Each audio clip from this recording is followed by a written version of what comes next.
This isn't gonna work well. It's fun. Hey everybody, welcome to Dirt Guy Drive Time, the Friday edition.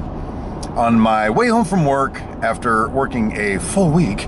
As you recall, last week I got Friday off for nefarious means, but I still got the day off. That was kind of cool. Got a lot of rest. Really good week this week. No drama, no whatever. I managed to get through a couple of ordeals without freaking out and risking getting fired. So, God willing, and the creek don't rise, we're off to a new thing is what we're off to. But here's the deal. Yesterday, I was driving home from work, shot me a video. It had to do with some animal stories, really, animal stories. And I was somewhat pleased with it. And then I got home and I couldn't get it to load into my computer. I was corrupted or something. So I put it back in the camera to see if I could watch it on the camera. I couldn't watch it on the camera. So I made a 2 gigabyte video that nobody knows about but me. So that's pretty exciting stuff. But you know, here's the thing. I was talking to Cindy Brown, the queen of everything, my wife, last night, about some current events and how we feel about them. And I'm starting to wonder if I want to continue to try to make yuck videos on the way home from work. Because there's a lot of other things going on in my head. I'd like to just get it off my chest. You know, not necessarily ranty stuff, but more serious stuff. And as an example, for instance, for 3 days, a group of people took over 6 city blocks in the city of Seattle. Took it over. The police moved out, and so they moved in. They set up a perimeter, and they're armed with automatic weapons.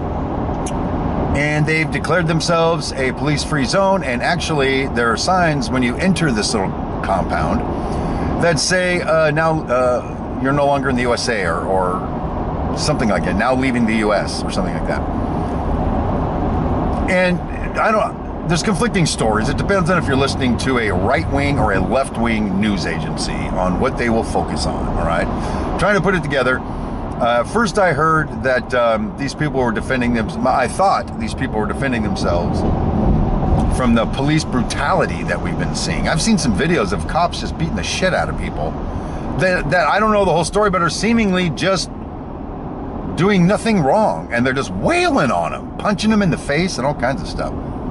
Wicked stuff happening. And I'm not saying all cops are like that, but holy crap, that's terrifying. That happens in the United States. Have you ever watched the movie Princess Bride? There's a thing called the Brute Squad. And Andre the Giant is part of the Brute Squad. And it's like the Brute Squad roaming through town. So anyway, so if they were taking up arms to defend themselves against the government, boom, that's the American way. That's why we have the right to bear arms. It is in case the government decides it's going to, I don't know, what do you call it? Enslave the people? I don't have a better word. I'm trying to get out of my mind right now that person just called and I hung up on them. So at first when I heard the story, I thought, hey, freaking A, man, where's my gun? But then when I started hearing what was going on the other side of the compound and all that, now I'm thinking, no, this is anarchy. It's an insurrection. It's almost a futile attempt to secede from the Union. These are all federal kind of things, offenses.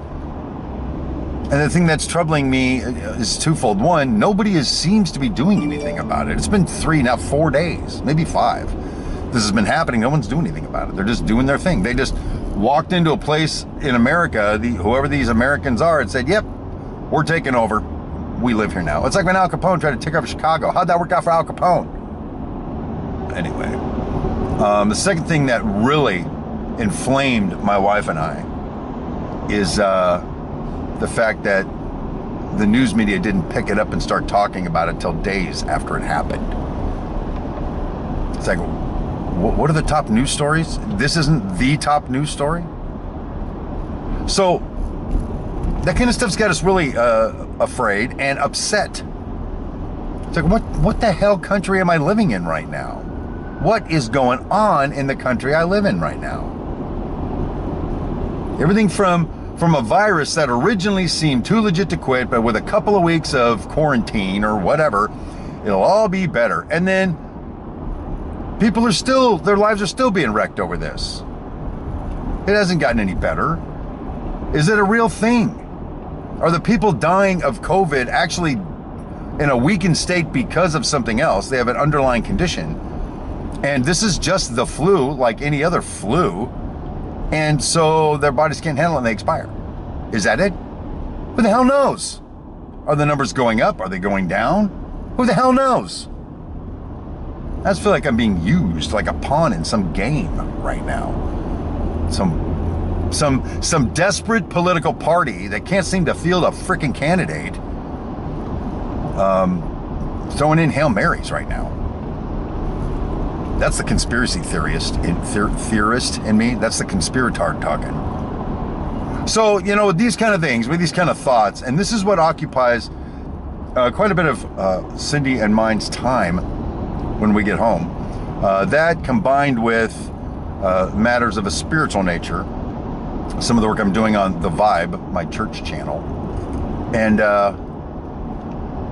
that led to a discussion last night where I'm wondering if I just want to take a deep breath and figure out what Dirt Guy Drive Time is about, and then and sort of launch it again. I'm not talking about anything dramatic or you know, take 6 months off to go into the wilderness and eat wild locust and honey while I get my shit together. I don't mean that.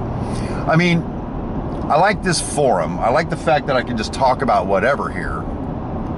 But if you got people that tune in for the yuck and then you talk about God, then you've just alienated half the people, because half are here for God, half are here for yuck. That's why I put my church stuff on another channel, to be respectful of those people. And there's a lot of times now I don't feel like being a comedian. I don't feel like being funny. I feel like being freaking pissed off at what's going on in my country right now. And I'd rather talk about that, I think, sometimes. I mean, all 150 or so of you that watch this channel, it's not a whole lot, but every view is appreciated.